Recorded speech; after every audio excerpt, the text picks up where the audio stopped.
반갑습니다.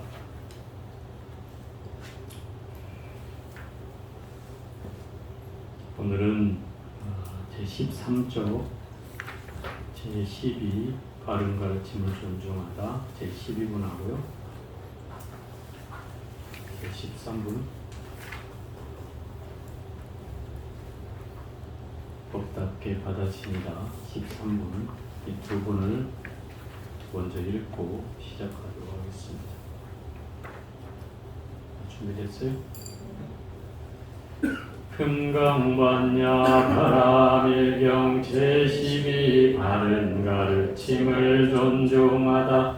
또한 수고리여 이경이나 삭국에만이라도 설해준다면 이곳은 모든 세계의 전신인간 아수라가 마치 부처님의 탐묘와 같이 공양 올리게 됨을 마땅히 알락지니라. 하물며 어떤 사람이 능히 이 경을 받아지며 읽고 외운다면 수고리여 이 사람은 가장 높고 제일 희유한 법을 성취하리니 더 말해 무엇하겠는가. 이 경이 있는 곳이라면 부처님과 존중받는 제자들이 계시는 곳이니라.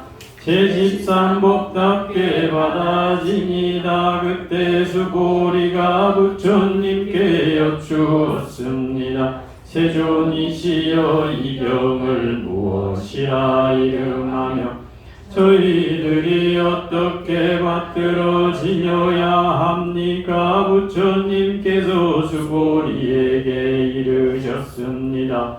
이 경의 이름은 금강반야 바라밀이니 이름으로 그대는 받들어지녀야 하느니라.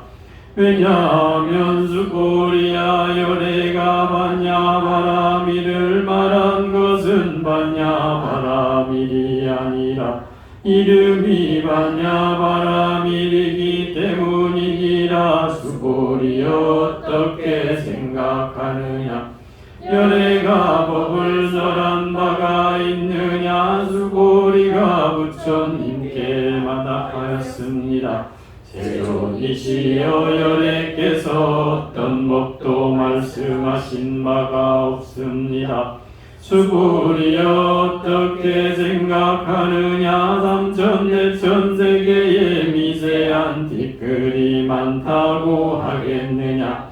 수고리가 답했습니다. 매우 많습니다. 세존이시여 수고리여 열애가 모든 미진을 말한 것은 미진이 아니야. 그 이름이 미진이며 열애가 세계를 말한 것은 세계가 아니라 그 이름이 세계이니라.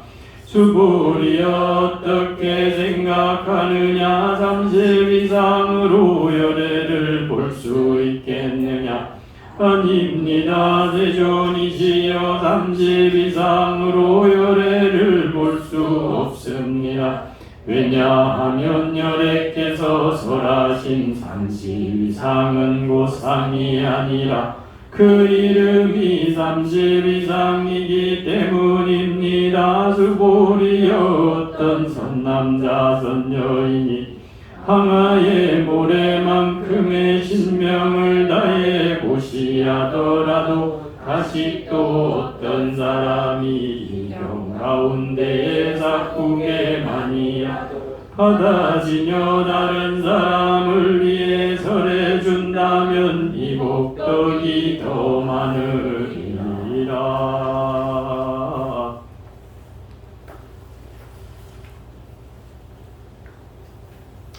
네, 전번 시간에는 이제 정토를 장엄하는 장 제10장과 11장 무위법이 가장 수승한 법이다 이걸 했는데요. 잠깐 요약을 하면 정토를 장엄한다는 것은 마음을 청정히 하는 게 정토를 장엄하는 것이다 이렇게 얘기하고 있는 부분이에요. 그럼 마음을 청정히 하려면 청정한 마음을 내는 방법은 이제 색성향 위촉법이라는 6경이 있어요.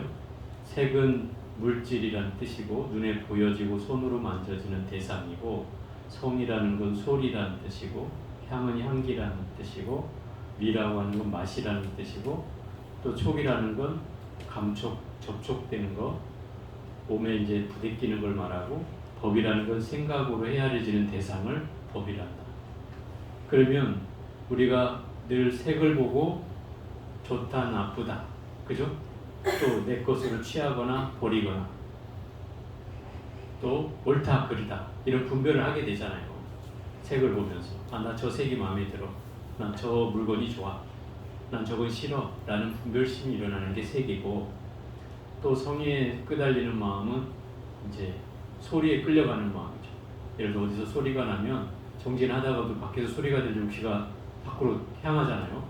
그런 경계가 이제 귀가 뭐예요? 여기 있지 못하고 밖으로 휘달려 나가는 거니까 이게 청정한 마음이 아닌 거죠. 마음이 휩쓸린 거예요. 이런 걸 이제 마음에 집착한다라고 얘기하는 거예요. 우리가 마음이 걸리는 것, 우리가 마음에 걸리지 마라 이러는 것은 우리가 색에도 걸리지 말아야 되고, 소리에도 걸리지 말아야 되고, 맛에도 걸리지 말아야 되고, 냄새에도 걸리지 말아야 되고, 또 몸에 부딪히는 거에도 걸리지 말아야 되고, 생각의 대상에도 걸리지 말아야 된다. 엄격하게 말하면 눈, 귀, 코, 혀, 몸, 생각으로 보여지는 대상에 대해서 분별하는 마음, 거기에 걸리지 말아야 된다는 거예요. 근데 우리는 이내 거기에 걸리고 말잖아요. 습관적으로. 그죠? 우리는 왜 이게 걸리냐면 과거로부터 이렇게 습관지어 왔기 때문에 그래요. 그게 일상이에요. 우리의 일상. 늘 색을 보면 좋다 나쁘다를 분별하게 되어 있고, 그죠? 안 하는 사람은 드물잖아요. 저 색을 보고 나 저 색 싫어, 나 아무렇지도 않아, 뭐 이런 경계가 일어나기 쉽지 않단 말이에요. 그냥 그 색을 보면 저건 내가 좋아하는 색이야, 저거 싫어하는 색이야, 난 좋지도 않아, 싫지도 않고, 뭐 이런 경계만 일어날 뿐이지 끊임없이 이런 분별심이 일어난단 말이에요. 그러니 늘 마음은 늘 여기에 걸리게 돼 있다 이 말이에요. 그죠? 마치 그물망에 걸리는 고기처럼 늘 우리는 거기에 걸리게 되어 있어요. 이게 습관이에요, 우리. 그럼 여기서부터 안 걸리려면 어떻게 되느냐? 이 경계를 알아차려야 된다는 거죠. 내가 색을 보고 또 마음이 휩쓸리는구나, 또 좋아하는 마음을 일으키는구나 하고 알아채야 된다는 거예요. 그럼 어떻게 될까요? 알아채면 더 이상 끌려가진 않겠죠. 거기서 멈추는 거예요. 또 소리에 끌려가면 내가 밖에서 난 소리에 끌려가면 내가 밖에 소리에 또 끌려가는구나 알아채면 다시 또 돌아오겠죠.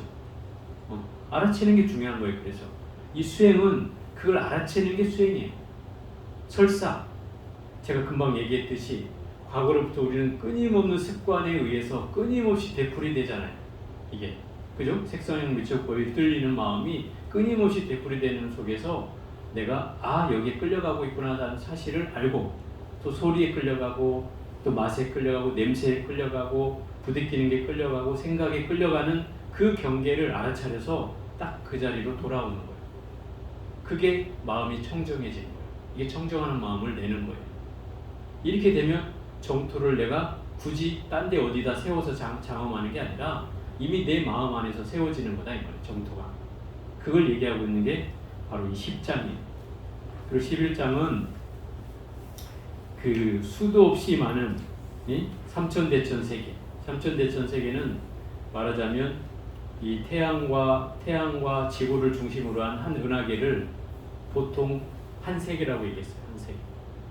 그것이 1000개가 모이면 소천세계고, 또 그 소천세계가 1000개가 모이면 중천세계고, 그 중천세계가 1000개가 모여야 대천세계다. 그것을 이뤄서 삼천대천세계라 해요.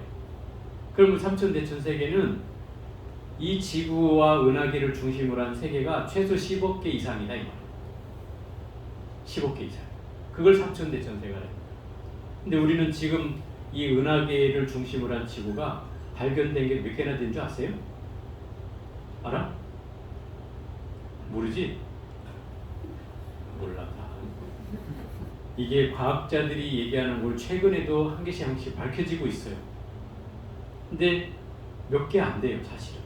뭐 천체 망원경을 통해서나 어떤 생명체가 있다는 것이나 어떤 그 지구와 비슷한 환경에 놓여 있다는 환경들을 찾아내긴 하는데 몇 개 안 됐다. 근데 부처님은 이런 세계가 100억 개가 넘는다는 거예요. 100억 세계가 존재한다는 거예요. 이게 경전에 나오는 말이에요. 여러분들은 전체 광원경 또는 망원경으로 보아야만이 아는 세계를 부처님은 이 마음의 눈으로 헤아려서 그런 세계가 100억 개가 있다고 얘기했어요. 아마 이게 밝혀지고 나면 그 말이 사실인지 나오겠죠. 어찌됐든. 그러니까 결국은 이런 세계를 우리는 삼천대천 세계라 한다는 거예요. 그러면 뭐 이 삼천대천 세계는 공간의 개념으로 쳤을 때 제일 넓은 개념이다. 이거. 제일 넓은 개념. 그거를 불교에서는 삼천대천 세계라 한다. 이런 세계에 칠보로 장엄했다고 하면 엄청난 양이잖아요. 세계에 존재하는 100대 기업을 다 갖다 재산을 갖다가 이 삼천대천 세계에 다 칠보를 재산으로 만들어서 재산을 다 칠보로 사가지고 그걸 이 삼천대천 세계에 다 깔아 본다면 택도 없다 이거지. 100대 개, 세계 100대 기업을 다 갖다 붙여놔도 택도 없다. 왜? 그만큼 삼천대천 세계는 너무나 광활하고 넓다 이 말인 거죠. 근데 그런 세계에 이 칠보로 장엄하는 공덕이란 얼마나 대단하겠어요. 100대 기업을 다 갖다 붙여도 안 되는 거니까. 그런데 그거보다도 훌륭한 것이 바로 이 삭국의 하나를 내가 제대로 알아서 전해주는 것만 못하다 이런 거예요. 그러니 여러분들이 칠보를 장엄하는 이 100대 부자가 되는 게 빠르겠어요? 아니면 이 삭국계로 내가 다른 사람에게 전해주는 게 빠르겠어요? 가장 현실적인 거잖아요. 부처님은 이걸 얘기하고 있어요. 너희들한테 100대 부자가 되라 이런 게 아니라 세세생상, 세세생생 끊어지지 않는 복을 지어라 이 말이에요. 그게 뭐냐? 그걸 무위법이라고 한다. 그런 복이 최상승의 복인데 그런 복이 뭐냐면 결국 이 부처님의 경전인 금강경을 누구에게라도 이 삭국의 한 구절이라도 전해줄 수 있다면 그게 최상승의 복이 된다. 왜냐하면 바로 그 삭국계를 통해서 누군가는 깨달음을 얻을 수 있기 때문이다 이 말이에요. 그럼 깨닫게 해주는 복이야말로 최상승 복이다 이 말이죠. 모든 경전에 나오는 말이에요. 내가 깨달으면 최고의 복이 된다 그랬어요. 그럼 부처님한테 세세생생의 복을 올리는 공덕보다 더 크다 그랬어요. 내가 깨닫는 것이. 그러니 이 삭국계를 통해서 깨닫게 해준다면 그게 최상승 복이다. 이게 이제 11분에 나오는 내용이고요. 12분에서는 읽어가면서 보겠습니다. 바른 가르침을 존중하다. 여기서 바른 가르침이라는 건 바로 이 금강경의 가르침을 말하는 거예요. 금강경의 가르침이 바로 바른 가르침이다. 그 바른 가르침의 핵심은 뭐예요? 그러면 금강경의 핵심은 바로 상이 없이 하는 것이고, 그죠? 상을 떠나는 것이고, 또 머물지 않는 마음을 내는 것이고, 또 뭐예요? 나라고 할 게 없다는 거죠. 그래서 공하다고 하는 거예요. 이런 이치가 바로 바른 가르침이에요. 이것을 존중하는 게 바로 이 12분에서 얘기하는 내용이에요. 또한 수보리여 이 경이나 삭국에만이라도 설해준다면 이곳은 모든 세계의 천신인간 나수라가 마치 부처님의 탐미와 같이 공양 올리게 됨을 마땅히 할지니라. 그러니까 경이나 삭국에라도 설해주게 된다면 그 설하는 장소는 바로 모든 세계에 존재하는 천신은 하늘에 사는 신을 말하고 인간계 또 아수라계. 아수라계는 뭐예요? 심지어 싸움을 좋아하는 신, 그 세상에 사는 분이 아수라예요. 그래서 여러분들 들어봤잖아요. 아수라장이라고. 아수라장 들어봤죠? 이게 뭐예요? 개판이다 이 말이에요. 늘 싸우는 장소니까 뭐가 되겠어요? 늘 막 피가 진동하고 서로 막 이 아수라라는 사람이 어떤 세계냐면 옛날에 저희 어렸을 적 얘기인데요. 그 만화 영화에 마징가즈 본 적 있어요? 거기에 보면 아수라 백장 나오죠. 알아? 오, 아네. 이 세대도 아는구나. 아수라 백작이 한쪽에는 하얗게 돼 있고 한쪽에는 검게 돼 있잖아요. 그죠? 이게 선과 악을 나타내는 대명사예요. 이 사람들이 왜 이런데 나오게 되냐? 이게 다 이 마징가제트가 되는 일본 만화잖아요. 원형 일본 만화예요. 이 불교적인 그 사상을 담고 있다 이 말이에요. 그래서 이 아수라 백작이 어떤 사람이냐면 지상에 있으면서 늘 하늘의 그 천신들하고 싸움을 요구해. 늘 싸우고자 해. 나도 천신이 되겠다 이렇게 막 싸우고자 해. 그러니까 맨날 이 아수라 세계에 사는 사람들은 싸움하는 거를 즐겨한다 이 말이죠. 좋아해. 그러니까 늘 싸우니까 그 아수라가 사는 세계는 그야말로 전쟁판인 거죠. 아수라장인 거예요. 그래서 그 아수라 백작이 선악의 대명사로 나오지만 악당이잖아요. 거기서 악당. 그 이유가 뭐냐면 결국 이 아수라 백작과 같은 아수라 세계에 사는 생명은 늘 싸움을 좋아해서 그렇다 이 말이에요. 그런데 이런 사람조차도 이 경을 사국의만이로 설해주는 장소에 가서 공양을 올린다 이 말이에요. 그게 얼마나 대단한 거냐 이 말인 거죠. 또 어떻게 부처님의 탐묘와 같이 공양 올리게 된다라고 하는데, 탐묘라는 게 뭐냐면 우리나라의 탑은 어떻게 돼 있어요? 3층이든 4층이든 5층이든 뭐 7층, 9층 주로 홀수로 되어 있지만 뭐 10층짜리도 있긴 해요. 원각사 10층 탑, 또 뭐 경천사지 10층 석탑 이렇게 10층짜리도 있긴 한데 주로 홀수로 9층, 7층, 5층, 3층 이렇게가 이제 일반적인데, 주로 우리는 탑의 꼭지 부분만이 탑신이에요. 그것만이 우리나라에는 그 세워져 있어요. 탑이. 실제로 인도에 가면 이 탑신 부분이 있는 데도 있지만 거의 없고 밑에 몸체만 나와 있어요. 그래서 인도의 사리탑은 이 바루를 엎어놓은 것 마냥 어떻게 동그랗게 돼 있다 이 말이에요. 여러분들 보신 적이 있는지 모르겠지만 동그랗게 돼 있어요. 엄청 커요. 이게 우리나라 저 경주에 가면 있는 왕릉같이, 왕릉도 사실 거기에 비하면 작을 수도 있어요. 왕릉보다도 커요. 사리탑 엄청나게 커요. 그래서 거기에 이제 벽돌로 다 쌓아서 둥그란 원을 그려놓고 그 위에다가 이제 탑신을 세우는 거예요. 보통. 아니면 뾰족한 탑을 세우거나 이렇게 해서 보통 탑이 형성돼요. 그러다 보니까 탑이라고 하지 않고 탑묘라고 불린다. 이해가 되죠? 묘와 비슷하게 생겼다 이 말이에요. 우리나라 맷동, 응? 사투리로 맷동이라고 하는데 그 묘와 비슷하게 생겼기 때문에 탑묘라고 불린다. 우리는 그냥 탑이라고 하는 게 맞죠. 우리나라 같으면 이렇게 탑, 묘동처럼 돼 있는 탑이 어디 기억이 있나요, 여러분들? 기억이 없죠? 없어요. 예를 들어서 경주에 가면은 남산이라는 산에 거기에 이제 부처님 탑이 그렇게 많아요. 옛날에 이제 삼국유사의 표현에 의하면 그 골짜기마다 부처님과 탑들이 기러기 모양의 처럼 있었다. 이렇게. 기러기가 막 날아갈 때 보면 서로 떼지어서 막 날아갈 때 일렬로 쭉 가잖아요. 그런 것처럼 탑과 이 절이 또 부처님이 계곡마다 그렇게 많았다는 거예요. 그래서 용장사지라고 용장산으로 내려오는 길이 있어요. 용장사지. 거기에 보면 3층 석탑이 남아있거든. 3층 석탑. 아주 탑은 볼품이 없어요.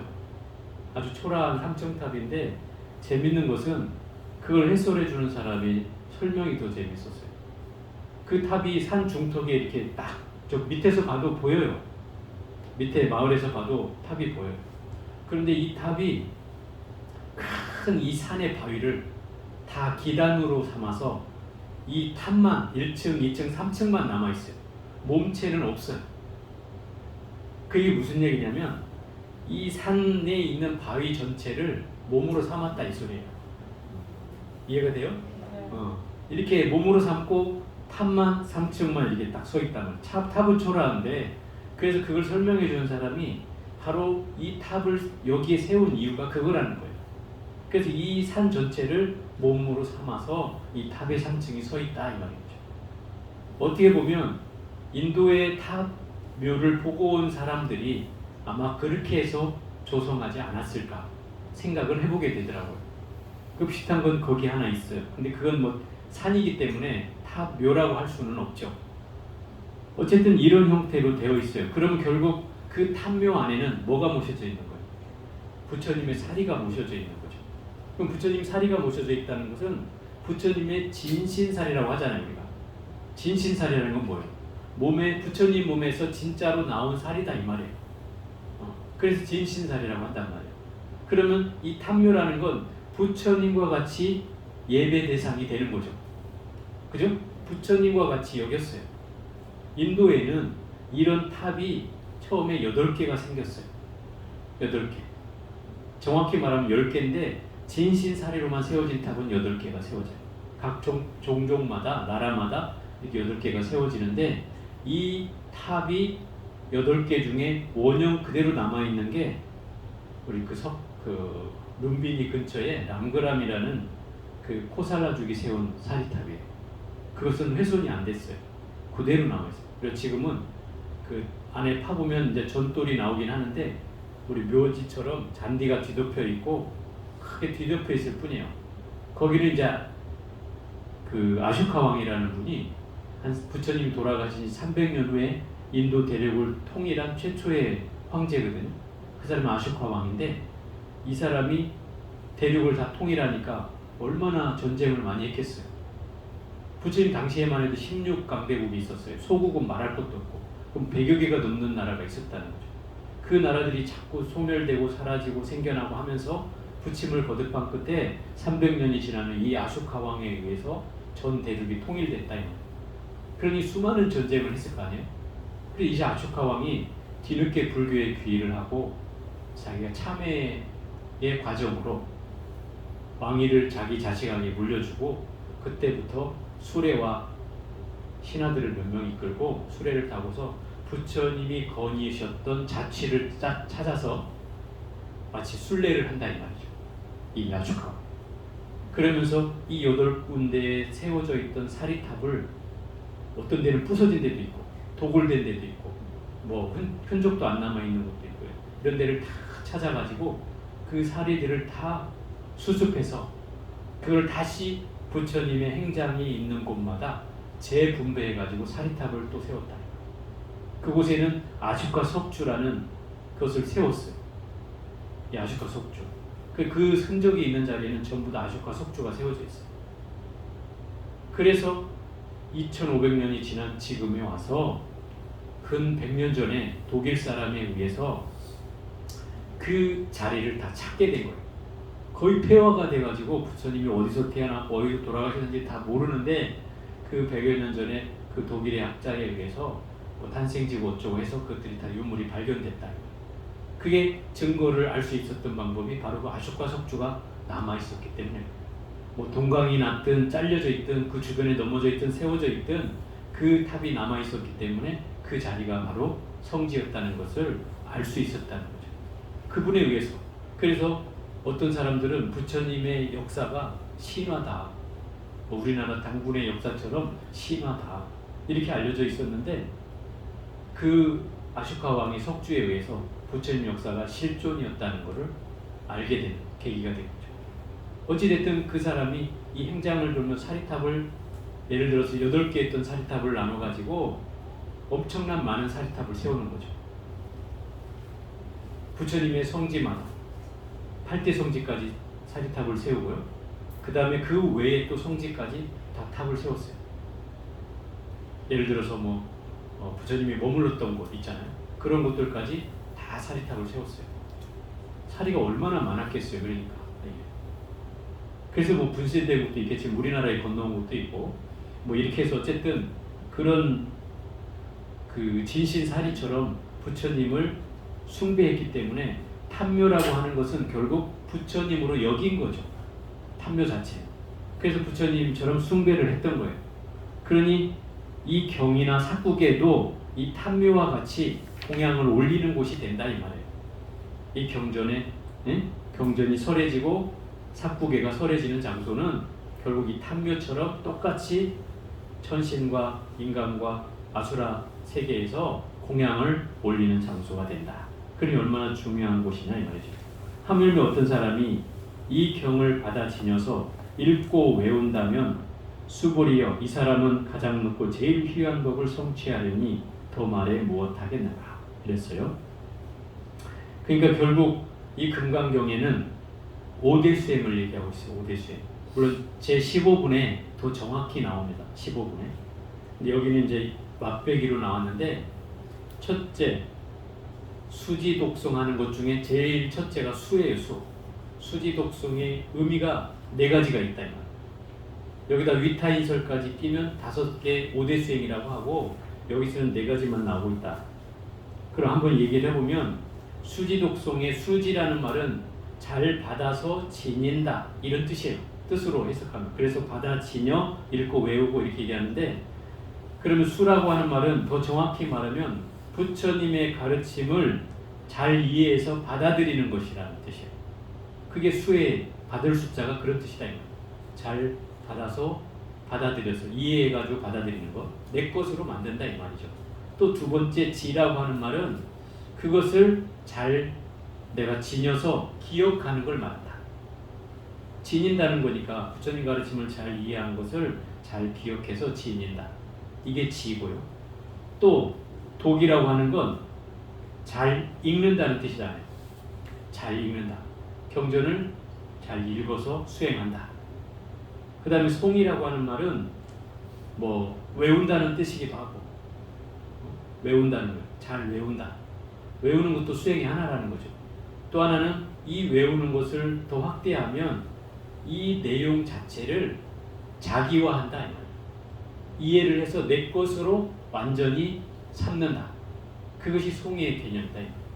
그럼 수지독송이라는 말에는 그냥 이것을 받아 지니는 것만이 중요한 게 아니라 이 경전의 내용을 잘 이해해서 기억해가지고 그것을 읽고 외워서 다른 사람에게 전해줄 수 있다면 이게 금강경의 최고 훌륭한 복을 지을 수 있는 방법이다 이 말이에요. 그래서 어떤 분이 저한테 제가 찾아와가지고 경전을 제가 읽으라고 얘기할 때 여러분들도 딱 그런 경험을 했잖아요. 그냥 읽어라. 그죠? 경전의 뜻을 헤아리지 말고 의미를 헤아리지 말고 그냥 읽어라 하니까 어떤 분이 저한테 대뜸 따지는 여러 분이 그랬어요. 아니 경전의 뜻뜸으로 이게 무슨 공덕이 됩니까? 이렇게 얘기하시는 분이 계세요. 근데 사실 이 금강경이 핵심은 뭐겠어요? 무상, 무주, 무아. 공을 체득하는 게 이게 핵심이에요. 공은. 그죠? 금강경. 그러려면 내가 어떤 생각도 망상도 다 내려놔야 되겠죠. 집착도 하지 말아야 되겠죠. 그런데 우리가 경전을 이해한다는 방식이 우리는 어떤 거예요? 결국 지식적으로 이해한다는 얘기잖아요. 지식적으로. 그죠?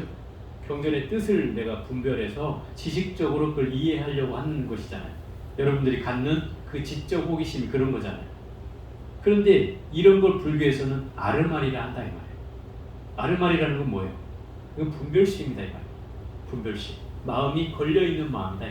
늘 그것에서 벗어날 수 없는 마음이죠.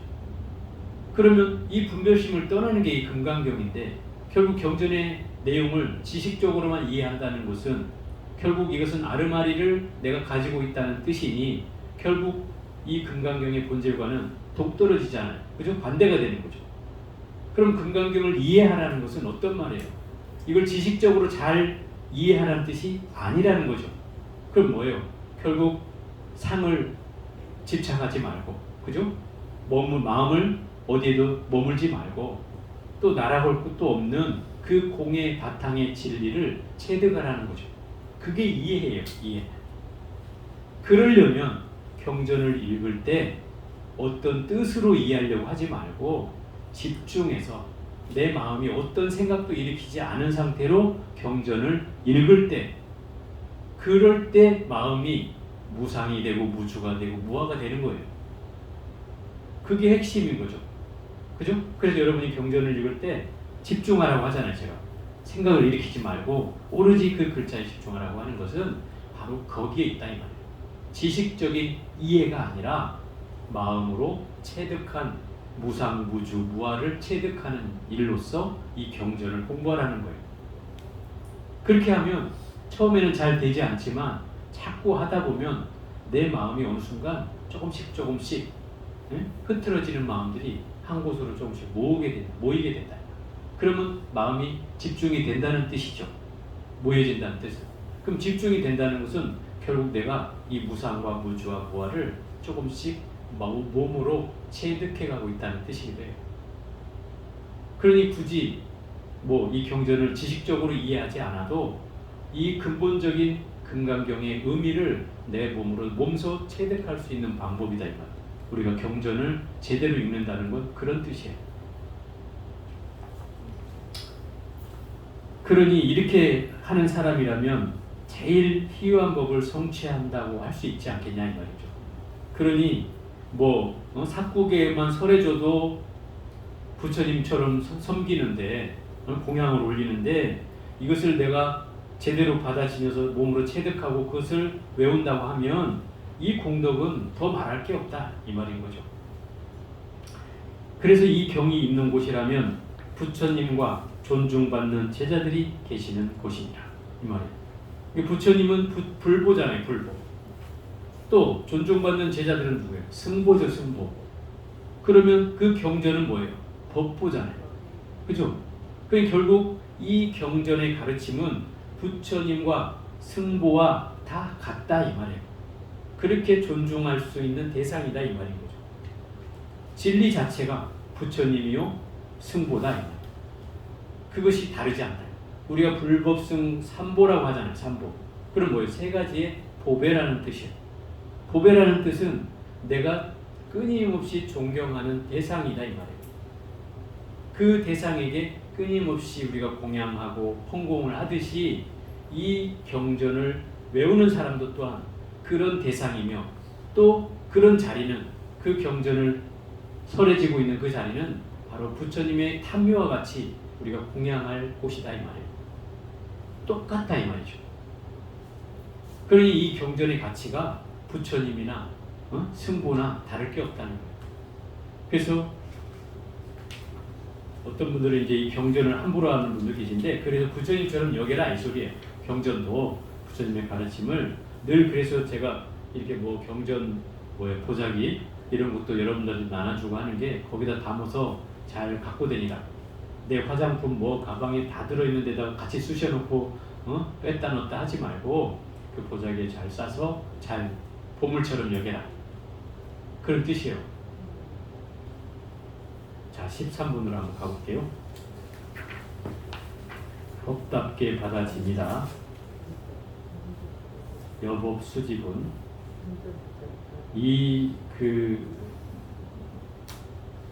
여법 수집은 부처님의 이 말씀, 이 경전을 진리와 함께 잘 받아지녀라. 이런 장이 바로 13분이에요. 이분은 이제 이 금강경을 전반부, 후반부, 상권, 하권 이렇게 굳이 나누자면 나눌 수 있는데 15분까지가 사실은 이게 전반부고요. 후반부가 16분부터 시작돼요. 그 15분까지 가는 중에 이제 이 일단락을 짓기 위해서 이 부분이 이제 지금 정리하는 부분이라고 보시면 돼요. 23분은 읽어보겠습니다.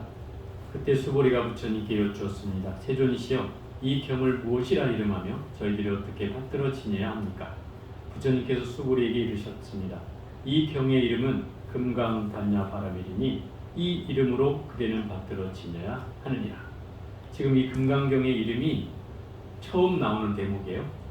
제목에야 물론 금강반야바람이라고 되어 있지만 이 경전 안에서 부처님이 이 이름을 금강반야바람이라고 하라고 처음 나오는 대목이다 이거예요.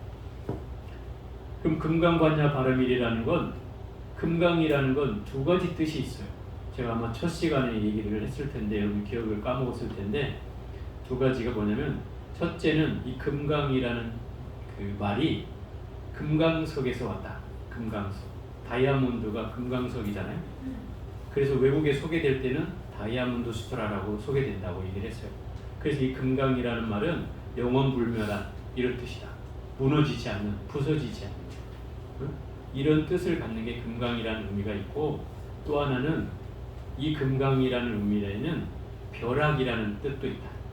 천둥번개를 치듯이 확 내려쳤을 때 우리가 천지가 막 갈라지듯이 나의 의식에 가지고 있는 모든 번뇌 망상이나 나의 그 잘못된 상들을 여실히 깨주는 경전이다.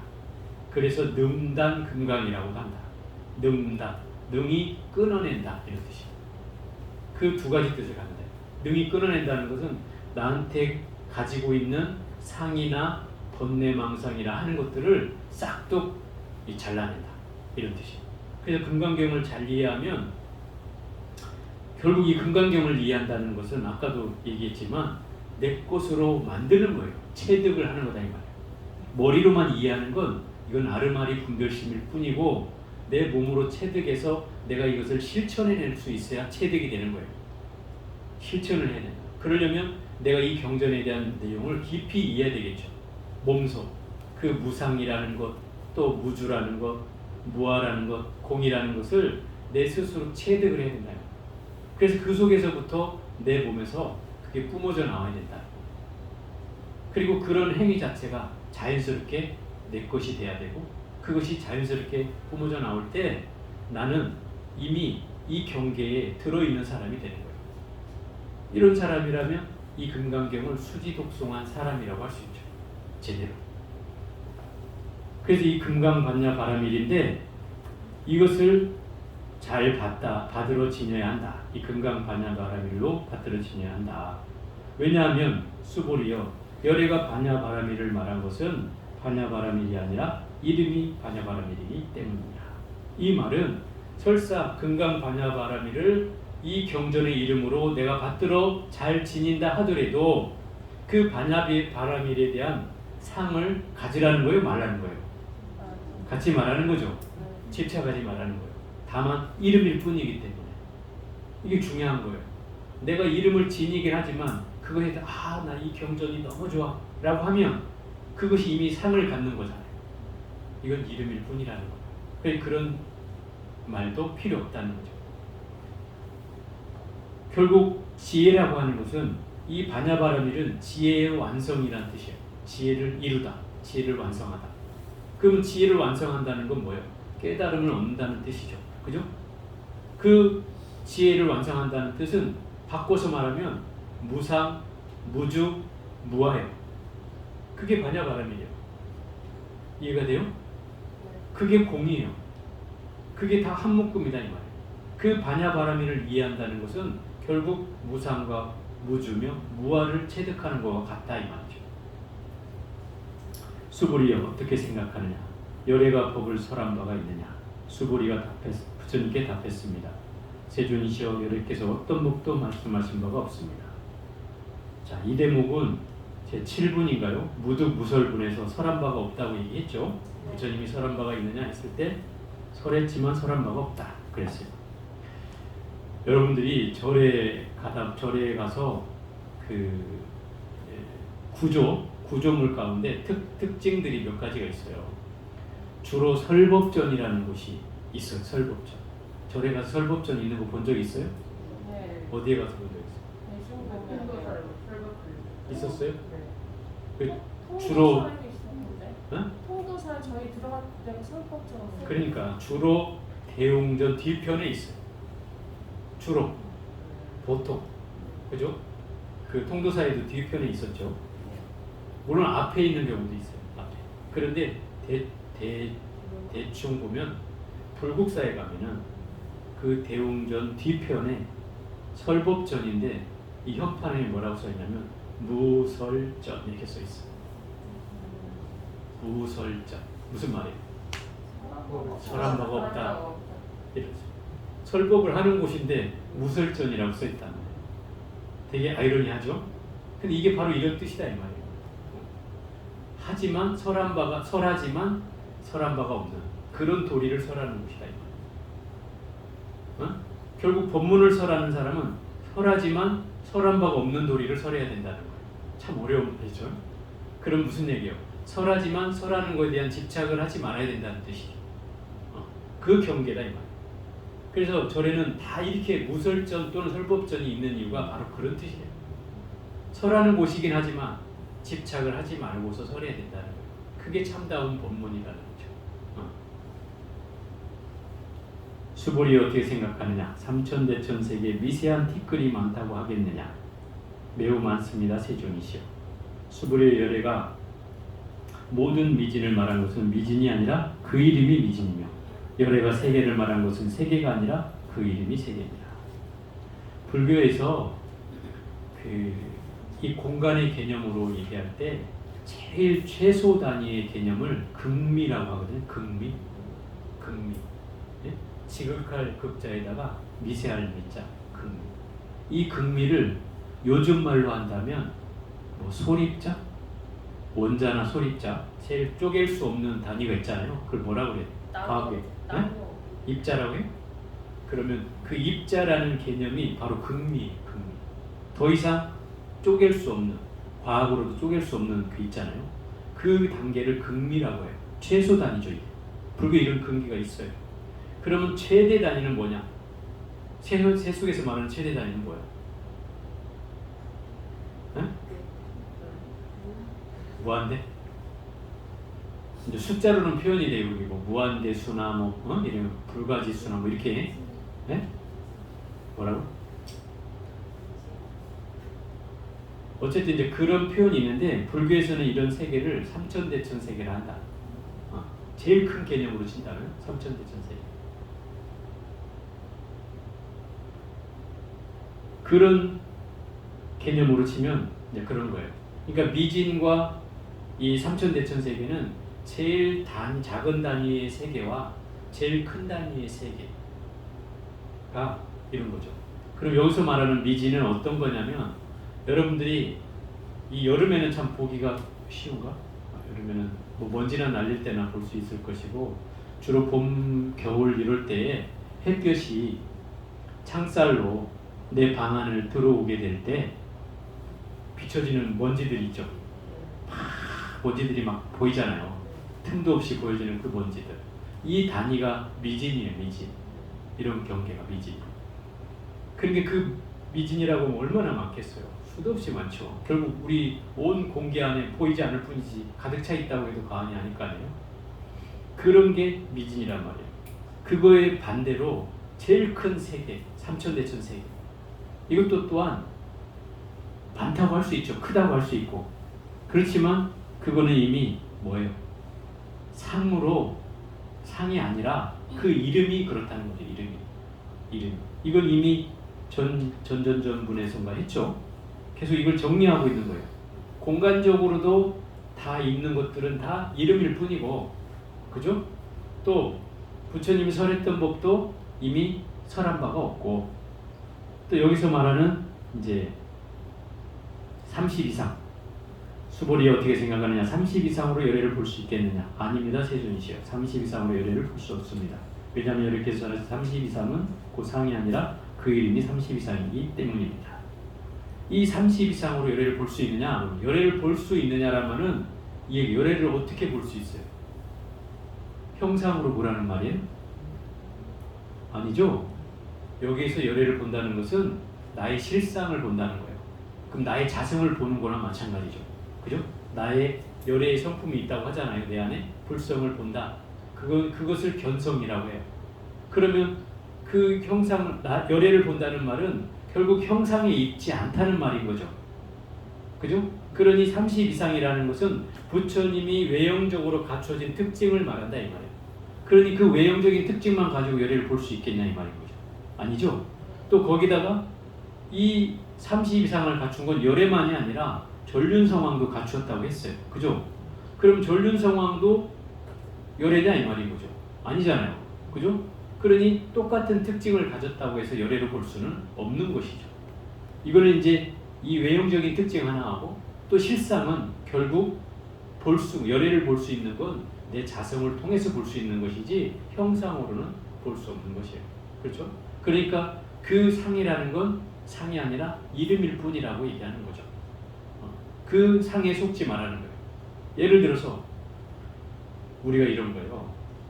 뭐 이런 얘기 제가 언제 한번 한 기억이 나는데 그 한 10여 년, 20년 전, 뭐 이때쯤 되면 이 사회 실험을 그때 우리나라에 참 많이 했어요. TV에서 사람들한테 직접 실험을 하는 거예요. 그래서 잘생긴 사람 있잖아요.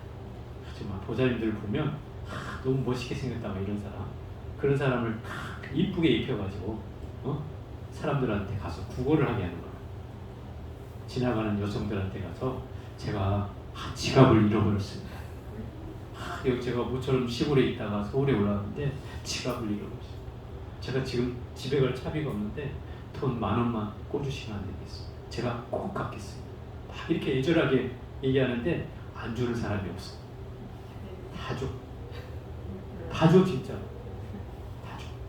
그런데 그 다음에 아주 못생긴 사람, 못생긴 사람을 갖다 놓고 그 사람이 얘기하는 거죠.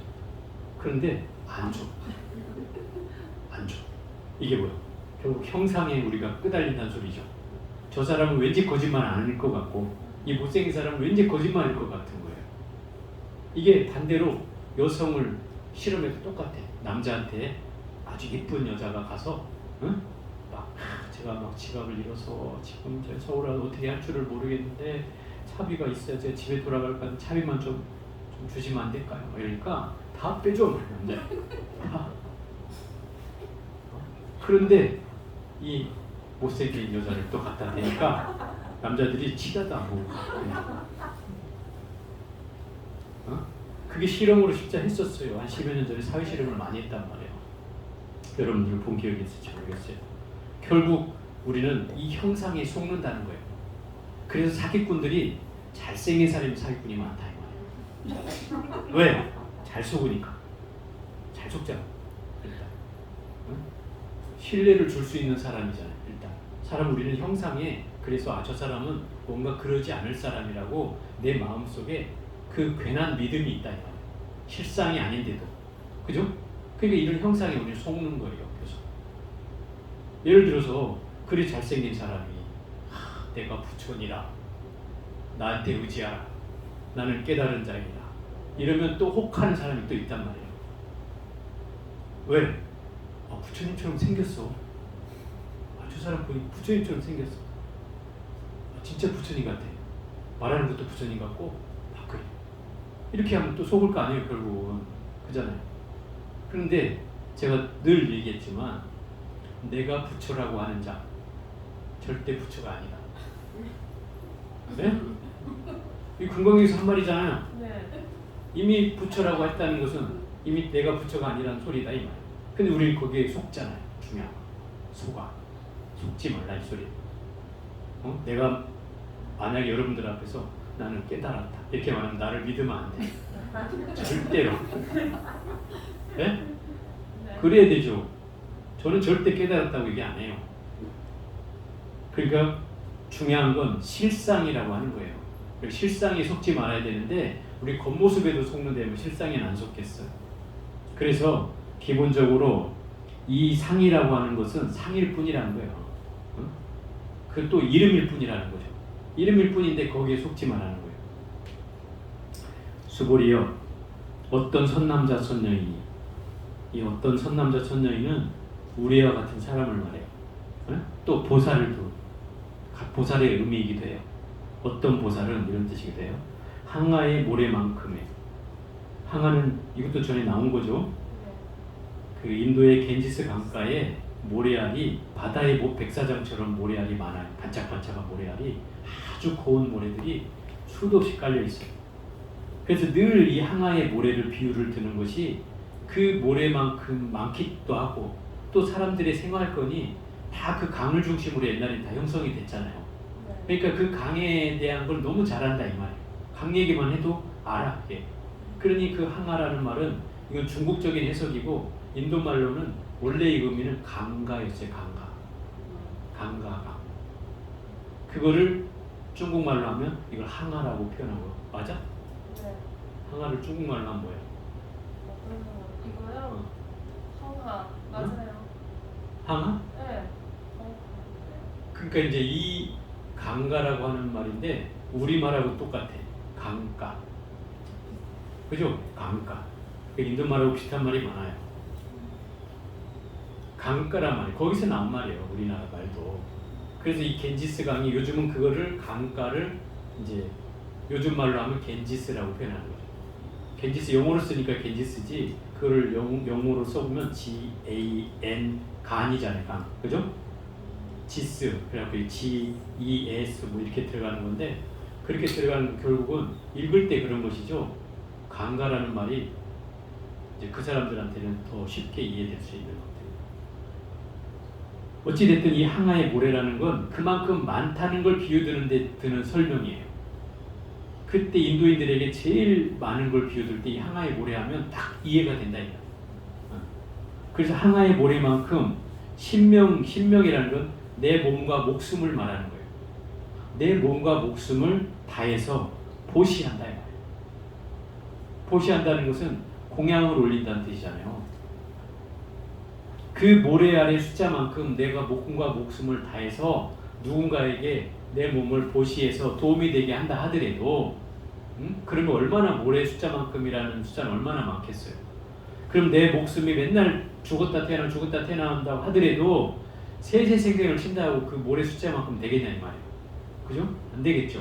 그러니 그런 숫자만큼의 신명을 다해서 보시한다 하더라도 결국 어떤 사람이 이 경 가운데 삭국에만이라도 제대로 수지독송해서 다른 사람을 위해서 설해준다면 이 공덕이 훨씬 더 많다 이 말이에요.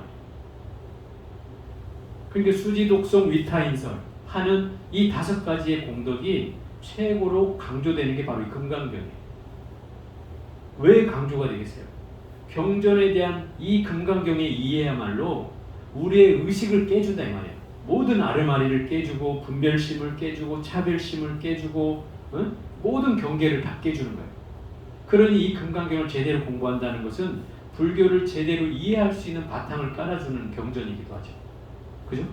그래서 이 경전을 제대로 공부하면 결국 내 마음으로 모든 집착들이 하나씩 하나씩 내려놔진다. 제대로 이해가 돼. 그래서 이 금강경의 핵심은 집착하지 말라는 거잖아요. 그럼 집착하지 않으려면 내가 이 집착을 자꾸 내려놔야 된다 이 말이에요. 이게 생각만으로 안 되는 거예요. 여러분 집착 내려놔 그런다고 내려놔지냔 말이에요. 아니잖아요. 자꾸 내려놔 봐야 돼. 자꾸 내려놔 본다는 건 뭐예요? 내가 가지고 있는 생각들을 내가 지금 여기에 걸려 있구나 하고 알아차리고 내려놓고 또 뭐 색으로 분별한 거면 내가 저걸 또 내가 가지려고 하는구나 알아차려서 또 내려놓고 또 냄새에 또 끌려가면 내가 이 맛있는 냄새만 나면 내가 끌려가 배고파져 자꾸 먹고 싶어져 내가 여기에 끌려가는구나 하면 또 제자리를 돌아 이렇게 그죠?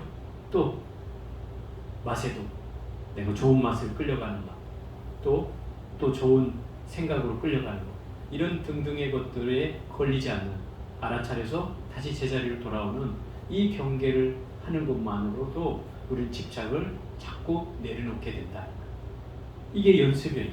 이게 수행이잖아요. 우리가 이걸 우리는 매일같이 하고 있는 거예요. 그렇게 하게 될 때 결국 우리의 집착들이 점점점 사라지게 되는 거죠. 그래서 저희가 맨날 일상의 수행을 강조하잖아요. 매일같이 경전을 읽고 그죠? 또 사경하고 매일같이 참회하고 하라고 하는 것은 다 이 수지독송 위타인설을 하기 위한 방편이다 이 말이에요. 여러분들이 하고 있는 게 그거잖아요.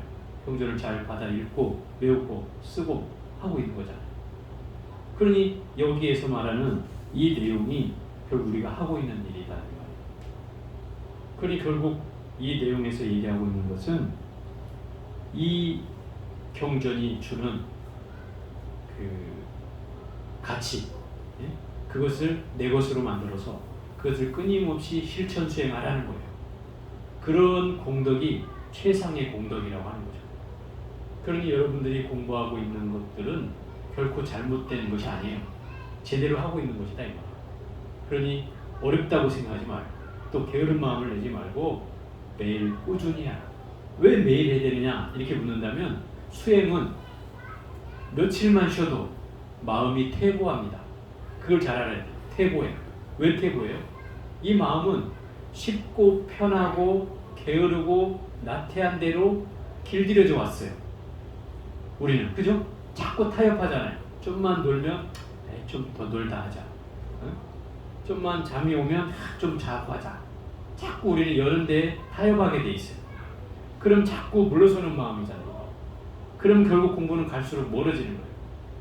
자꾸 하루 이틀 놓다 보면 3일 놓는 건 일도 아니고 그때부터는 아예 안 하고 싶어져요. 딱 3번만 놓으면 3일만 놓으면 안 하고 싶어져요. 사람 마음이 그래요. 몇 년을 했어도 그래요. 간사하죠 이렇게. 왜? 노는 건 내가 너무나 잘하거든. 안 가르쳐줘도 잘해요. 그죠? 여러분이 안 가르쳐줘도 노는 건 잘해왔어 지금까지. 그런데 공부하는 건 내가 마음을 내서 해야 되는 일이잖아요. 여러분들이 학교 다닐 때 빼놓고 제대로 공부해 본 적 있냐 말이에요. 없죠? 없어요. 그러니 공부하는 일이 쉬운 일이 아닌 거예요. 그래서 안 해봤기 때문에. 그래서 놓치지 말고 하라는 거예요. 하루에 내가 1시간을 정했든 2시간을 정했든 그 시간을 정해놓고 꾸준히 하다 보면 그게 힘이 된다 이 말이에요. 그게 힘이 돼서 그야말로 내 안에 있는 모든 이런 상이나 집착했던 마음이나 또는 마음이 어딘가 막 정체되고 머물고 있고 하는 그런 마음, 또 실상 나에 대해 집착했던 마음들까지 하나씩 하나씩 내려놔진다 이 말이에요. 그 수행을 통해서. 그게 우리가 금강경을 공부하는 이유다 이 말이에요. 자, 오늘은 여기까지 해보겠습니다.